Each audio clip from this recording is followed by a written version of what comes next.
Olá, queridos, eu sou a Aline Mariano, estamos começando mais um Papo do Bem. Tá animado aí?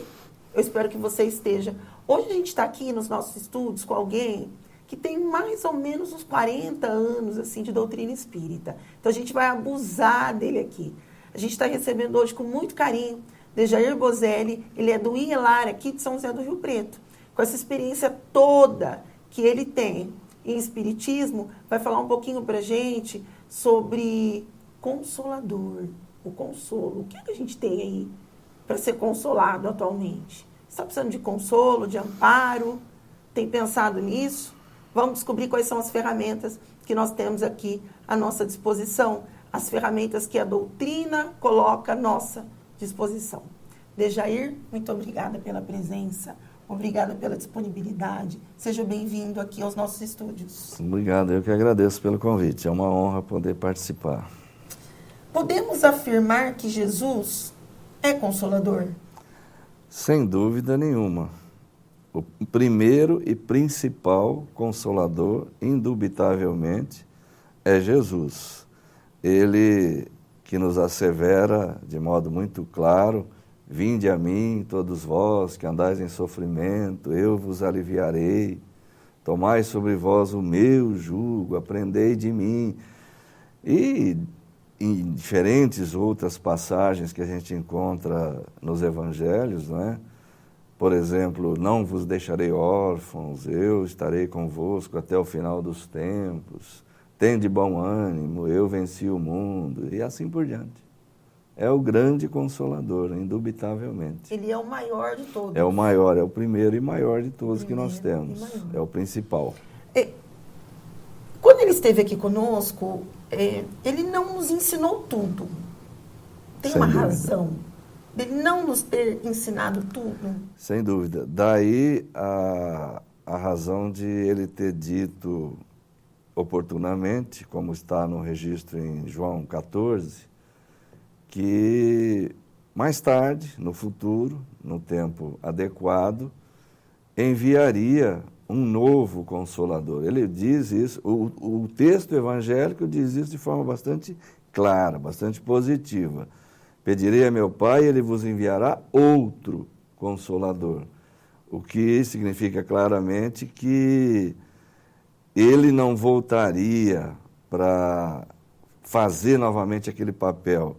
Porque se assim fosse, como explica o Kardec no livro A Gênese e também no Evangelho segundo o Espiritismo, ele poderia ter dito: eu voltarei para completar o que eu vos tenho ensinado.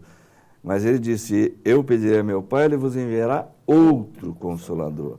Certamente porque ele já previa, pelo simples fato de não poder entrar num detalhamento maior acerca de uma série de informações, uma série de temas de altíssima importância para a humanidade, ele já previa que os homens, com as crenças que iriam criar, não iriam encontrar a necessária consolação, a necessária segurança, havendo necessidade, portanto, de, num momento adequado, vir uma nova revelação, um novo tipo de informação que pudesse trazer aos homens um clareamento melhor, uma consolação mais efetiva.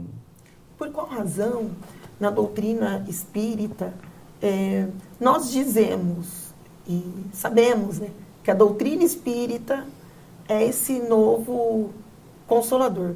Mas por que razão a doutrina se constitui nesse novo Consolador? Bem, a doutrina espírita veio fazer aquilo que o Cristo anunciou que o Consolador faria.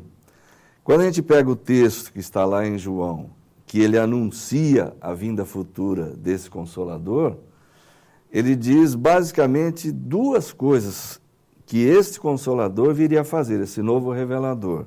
Uma, ensinar todas as coisas. Por que ensinar todas as coisas? Completar o seu ensinamento. Porque ele não pôde ensinar, não pôde dizer. E ele diz claramente isso em João 16. Tenho ainda muitas outras coisas para vos dizer, mas por ora não podeis suportar. Quando vier o Espírito de verdade, este novo Consolador, ele vos ensinará toda a verdade. Então, primeira tarefa, ensinar todas as coisas, desenvolver aqueles pensamentos que ele não podia desenvolver.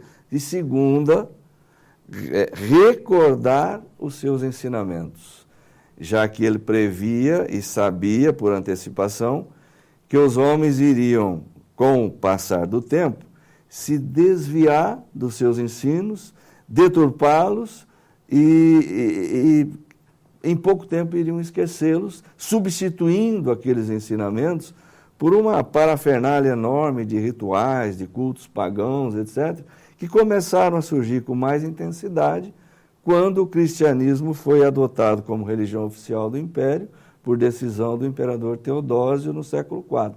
Daí por diante, todo o ensino moral, toda aquela base, todo o cerne da doutrina de Jesus foi se perdendo. E era necessário, sim, que no tempo adequado viesse um novo revelador para restabelecer aquilo que ele havia estabelecido e que os homens iriam desfazer. Então o Espiritismo veio exatamente cumprir essa tarefa, trazer novas informações, explicar aquilo sobre o que o Cristo só falou em alegoria e, ao mesmo tempo, trazer informações claras, positivas, demonstrando, através de fatos, de experiências, a imortalidade da alma, por exemplo, coisa sobre a qual as religiões sempre falaram, mas nunca provaram. Então o Espiritismo veio trazer toda essa complementação, toda essa base consoladora, digamos assim, ao explicar para o homem a razão do sofrimento, colocando claramente a causa nas existências anteriores, nas atuais, explicando não só a causa do sofrimento, mas dando também a ele um objetivo, né? Mostrando claramente a razão das desigualdades sociais, explicando sobre a lei de progresso, explicando que não há penas eternas, sofrimentos eternos, que não há demônios e assim por diante. Daí a necessidade de nós fazermos um alerta aqui para as pessoas que estão nos ouvindo. Precisamos estudar o Espiritismo, precisamos cada vez mais criar meios para que a gente vivencie esse Espiritismo, e as casas espíritas estão aí à disposição, por meio dos trabalhos que desenvolvem, para poder oportunizar isso para a gente, né? Esse conhecimento profundo dessa doutrina consoladora, maravilhosa, mas que, se não for vivenciada, a gente perde esse consolo maravilhoso. Então, é importante a gente dizer isso para quem está ouvindo a gente agora, em casa, no carro, no celular, no computador, no lugar que você estiver aí. Como anda o seu empenho no sentido de conhecer e vivenciar essa doutrina consoladora? Isso é importante, né, Mosé? Com certeza, extremamente importante. As pessoas conhecem sobre o Espiritismo. Nós que nos dizemos espíritas, aqueles que não são, nós conhecemos com profundidade essa doutrina? Se esse Consolador vem aqui para trazer esse alerta, e olha que nós temos as obras da codificação e tantas outras que vão nos sustentando, precisamos aproveitar mais tudo isso, muito mais. Como que a gente pode pensar nesse Consolador, nessa perspectiva? Ele é um presente para a gente, ele é uma dádiva, né?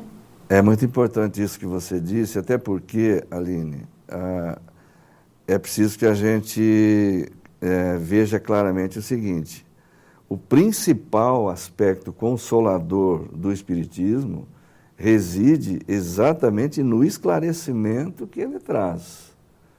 Ao trazer informações claras, precisas, ao falar de uma forma muito simples e muito clara sobre as razões dos sofrimentos, os motivos pelos quais as coisas se passam dessa forma conosco, quais as possibilidades que nós temos de mudar a nossa situação, de não permanecer numa situação estática, mas sim aplicar na nossa vida um dinamismo maior, a fim de que com os nossos atos, com as nossas iniciativas, com o nosso esforço, a gente possa mudar essa situação. Porque está nas nossas mãos mudar a situação. Ninguém nasceu para sofrer e ninguém vai ficar eternamente sofrendo. A gente precisa se movimentar, né, Mosé? Com certeza. A busca pelo crescimento espiritual, todo mundo quer crescer, Todo mundo quer progredir. E o crescimento espiritual, ele necessita do nosso empenho, da nossa dedicação, do nosso esforço. A gente não consegue se santificar, mas a gente consegue melhorar muito nossa forma de ver, de conviver, de sentir.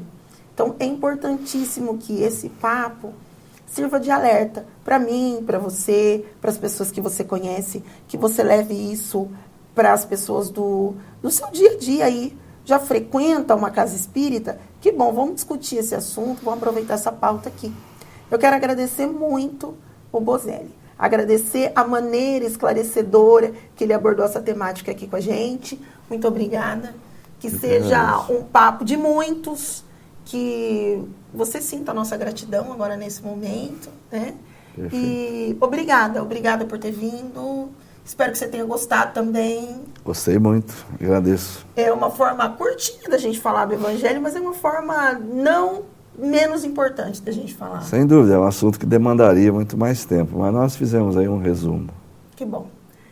Fique com Deus, que o seu coração nesse momento esteja radiante, animado, procurando aí um jeitinho de se esforçar, de melhorar. A gente fica aqui com o nosso Papo do Bem. Os nossos canais estão à sua disposição. Nós estamos à sua disposição. Conversa com a gente, fala dessa temática, pergunta e acompanhe os nossos programas aqui pelos nossos canais. Um forte abraço e até o próximo Papo do Bem.